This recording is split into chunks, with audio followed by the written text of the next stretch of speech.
අරගෙන එන්නේ වෙසක් එකට තිබ්බ දක්ෂිණ ප්‍රභා මිතෙල්ලවල පන්සලේ තිබුණු වැඩසටහන. ඉතින් ඔයාලා දැක්කා වගේ පන්සලට යන පාර දෙපැත්ත ලස්සනට සරසලා තිබ්බ කිලෝමීටර් ගාණක් ඈත ඉඳන් බෞද්ධ කොඩිය පාටින් ලයිට්ස් දාපු වෙසක් කූඩු එල්ලලා පස්සේ පන්සල ළඟට එනකොට මේ වගේ ලස්සනට බල්බ් වලින් සරසලා තිබ්බ මාරම ලස්සනක් තමයි තිබ්බේ. අපි ගියපු දවසේ නම් ලොකුවට සෙනඟ හිටියේ නෑ. පොඩ්ඩක් අඩුයි සෙනඟ. මේ වගේ ලස්සනට හදලා තිබ්බ පන්සල මාර හිත සැනසෙන ගතියක් තමයි තිබුණේ පන්සල ඇතුළට යනකොට. අපිට මේ පන්සලේ බලන්න ගොඩක් දේවල් තිබ්බා. වෙසක් එකට හදපුවා. එතකොට පන්සලේ හදලා තියෙන නිර්මාණ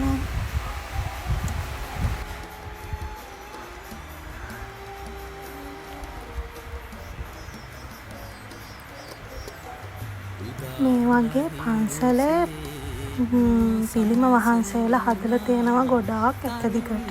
ඒකත් හරිම ලස්සනයි. මෙතන තිබ්බේ හිඳි පිළිමයක් බුදුරජාණන් වහන්සේගේ. මේ තියෙන අර මම කියපු වගේ හදලා තියෙන පිළිම වහන්සේලා තමයි.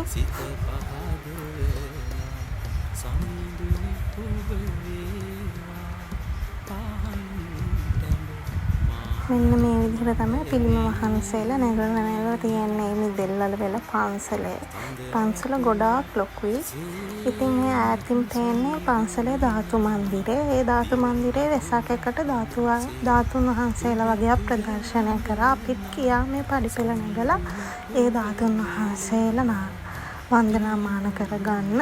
මෙතන තිබ්බේ වෙසක් හැම අවුරුද්දම වෙසක් එකට විතරක් පෙන්නන, ඒ කියන්නේ රාජ්‍ය වෙසක් උත්සවයේදී පෙන්නන දැනට පුරාවිද්‍යාවේ තියලා තියෙන එක එක පුරාවිද්‍යාත්මක නටබුන් වගේ දේවල්. මෙතන තව අපිට ලස්සන කැරකෙන කූඩු දෙකක් බලා ගන්න පුළුවන් වුණා. ඒ පන්සලේම වෙසක් එකට හදපු.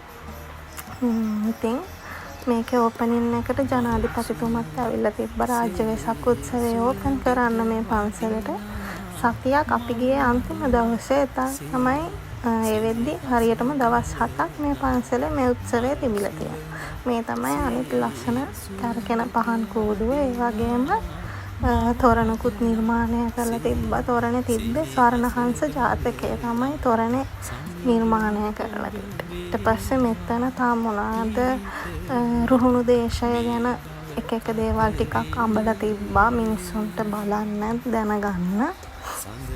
මේ ඒක ඊට පස්සේ තිබ්බේ බුදුරජාණන් වහන්සේ දේශනා කරලා තියෙන බිරින්දෑවරු භාර්යාවන් 7 දෙනා පිළිබඳව අඹලා.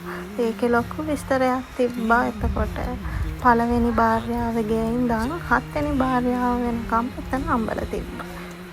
ඉතින් මේ පළවෙනියටම ඉන්නේ මාතෘ භාර්යාව කියන කෙනා. ඒක තමයි මෙතන අඹලා තියෙන්නේ. ඊට පස්සේ මේ දෙවෙනියට ඉන්නේ ආර්යා භාර්යාව. ඊට පස්සේ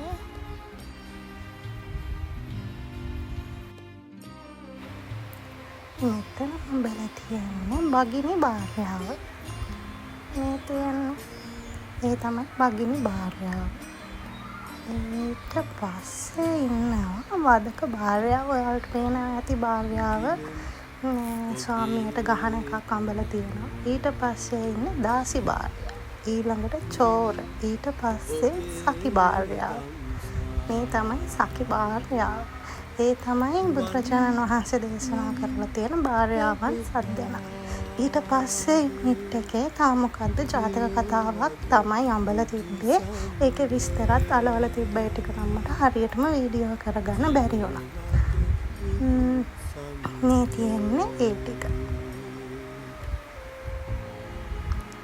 මේවා හරිම ලස්සනට අඹලා තිබ්බ. ලොකු කාලෙක ඉඳන් මහන්සි වෙලා තමයි මම හිතන්නේ මේවා රාජ්‍ය වෙසක් උත්සව වෙනුවෙන් මේ මිදෙල්වල පන්සලේ සූදානම් කරලා තියෙන්නේ. මේ සම්පූර්ණ ජාතක කතාවක් තමයි මෙතන මේ අඹලා තියෙන්නේ. මේකත් එහෙමයි. එතනත් තියෙන්නේ ජාතක කතාවන් වහන්සේ කෙනෙක් විස්තරයට නගලා.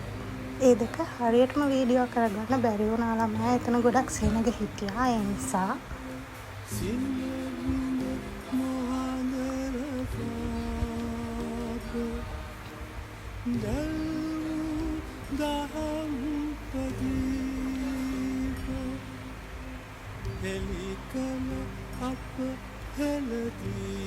ඒ ටික පොඩ්ඩක් ක්‍රියා මදි. ඔන්න ඊට පස්සේ ඒ පන්සලේම ශ්‍රී පාද හදලා තිබ්බා. ඉතින් අපි නැග්ග ශ්‍රී පාද උඩටම ශ්‍රී පාද ස්ථානය වන්දනා කරන්න. බෙල්ලෙකුත් ගහන්න තිබ්බ වන්දනාමාන කරලා ඉවර වෙලා මේ තියෙන්නේ ඒ හදලා තිබ්බ ශ්‍රී පාද ස්ථානය. මේ විදිහට තමයි අපි ශ්‍රී පාද ස්ථානය වන්දනාමාන කරගන්නේ. ඔන්න ඉතින් අදට ඒ වීඩියෝ එක ඉවරයි. තවත් මේ වගේ වීඩියෝ එකකින් හම්බෙමු.